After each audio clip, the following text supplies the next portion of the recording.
अस्सलाम वालेकुम दोस्तों, ऐसे अच्छे वीडियोस के लिए रोहुरा चैनल को सब्सक्राइब कीजिए। ये कहानी है ईमान की, कड़ी आजमाइशों की और उस गैबी मदद की जो हर मुश्किल में जाहिर होती है। ये दास्तान है अल्लाह के खलील हज़रत इब्राहीम अलैहिस्सलाम की। यही वो सवाल है जो इस पूरी दास्तान की रूह है।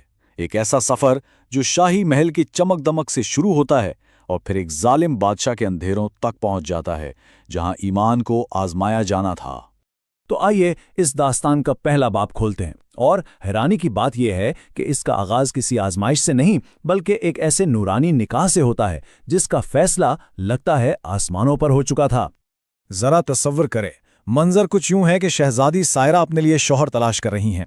बड़े बड़े अमीर और शहजादे मौजूद हैं, लेकिन उनकी नज़र पड़ती है हज़रत इब्राहीम अलैहिस्सलाम पर। क्यों? क्योंकि उनकी पेशानी पर एक मुक़द्दस नूर चमक रहा था। ये वही इलाही नूर था जो नस्ल दर नस्ल अंबिया में मुंतकिल होता रहा और जिसकी आखिरी मंजिल हज़रत मोहम्मद सल्लल्लाहु अलैहि वसल्लम की ज़ात मुबारका थी। इसी नूर ने, कहते हैं, पूरी महफिल को रोशन कर दिया। और फिर तो वाक़यात किसी ख्वाब की तरह तेजी से पेश आए। जैसे ही शहजादी ने वो ताज हज़रत इब्राहीम के सर पे रखा, पूरा दरबार तालियों से गूंज उठा। बादशाह ने भी लम्हा ज़ाया किए बगैर इस मुबारक जोड़े के निकाह का ऐलान कर दिया और एक शानदार जश्न के बीच ये रिश्ता कायम हो गया। इसके बाद कई सालों तक हज़रत इब्राहीम ने शाही महल में बहुत इज्जत और सुकून से ज़िंदगी गुजारी, जहां हर आसाइश उनके कदमों में थी। अब यहाँ जो सबसे दिलचस्प मोड़ आता है वो ये है कि कैसे आराम और सुकून की ज़िंदगी में एक इलाही हुक्म से सब कुछ बदल जाता है। ये दरअसल नबूवत की जिम्मेदारी का आगाज़ था।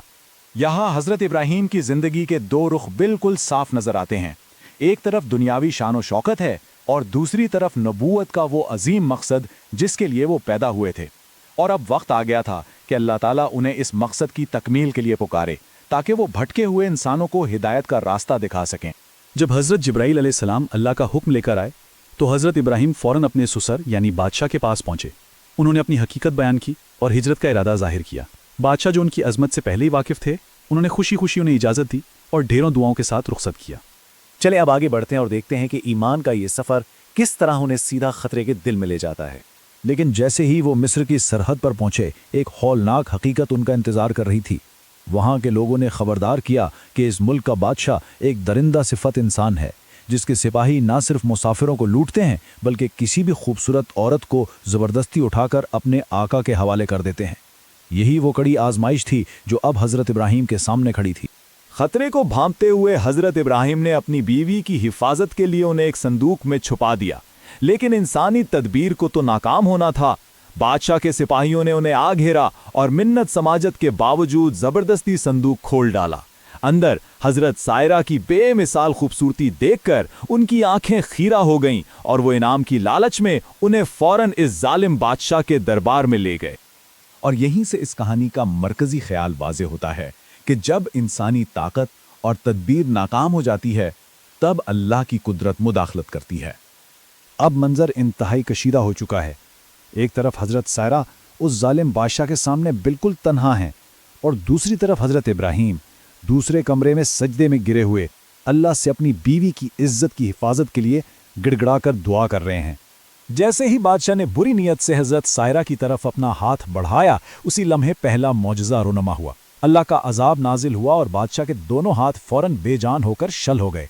वो खौफ से कांपने लगा, उसकी सारी शैतानियत धरी की धरी रह गई। बादशाह ने खौफजदा होकर गिड़गिड़ाना शुरू कर दिया। उसने हज़रत सायरा से माफ़ी मांगी और तौबा का वादा किया। अपनी फितरी नरमी की वजह से हज़रत सायरा ने उसके लिए दुआ की और वो ठीक हो गया। लेकिन इस बदबख्त की तौबा सिर्फ चंद लम्हों की ही मेहमान थी। बादशाह ने अपनी मगरूरी में ठीक होते ही दोबारा वही हरकत करने की कोशिश की, लेकिन इस बार अजाब और भी शदीद था। जैसे ही वो आगे बढ़ा, उसके पांव घुटनों तक ज़मीन में धंस गए। अल्लाह ने बिल्कुल वाज़े कर दिया कि उसके नबी की बीवी की हिफाजत खुद उसके ज़िम्मे है।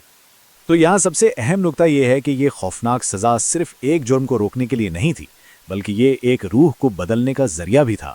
ये 5 मराहिल उस बादशाह के सफ़र को दिखाते हैं। उसने अपने गुनाह की सज़ा पाई, बेबसी का तजुर्बा किया और फिर हज़रत इब्राहीम से माफ़ी मांगी। और यही वो लम्हा था जहाँ हज़रत इब्राहीम की दुआ ने एक और मौजिज़ा दिखाया। इस दुआ ने ना सिर्फ बादशाह के जिस्म को शिफा दी बल्कि उसके पत्थर दिल को भी मोम कर दिया। इसने सच्चे दिल से तौबा की, इस्लाम कबूल किया और अपनी पूरी सल्तनत को इंसाफ और ईमान की राह पर डाल दिया।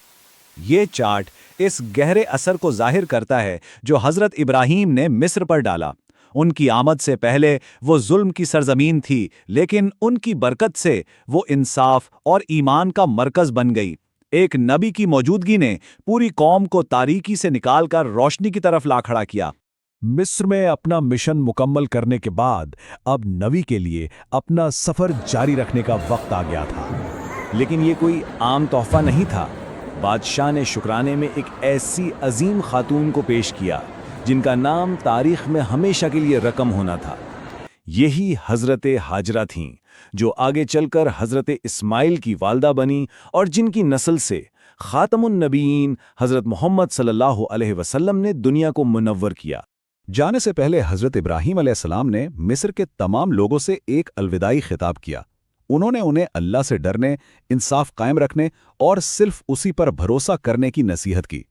کہتے ہیں کہ ان کی باتوں میں ایسی روحانیت تھی کہ ہر شخص کا دل پگھل گیا اور سب نے اسلام پر قائم رہنے کا عہد کر لیا۔ یہ کہانی ہمیں سوچنے پر مجبور کرتی ہے۔ یہ ظاہر کرتی ہے کہ جب ایمان مضبوط ہو تو اللہ کی مدد ناممکن حالات میں بھی آ پہنچتی ہے، اور ایک شخص کا یقین ایک شخص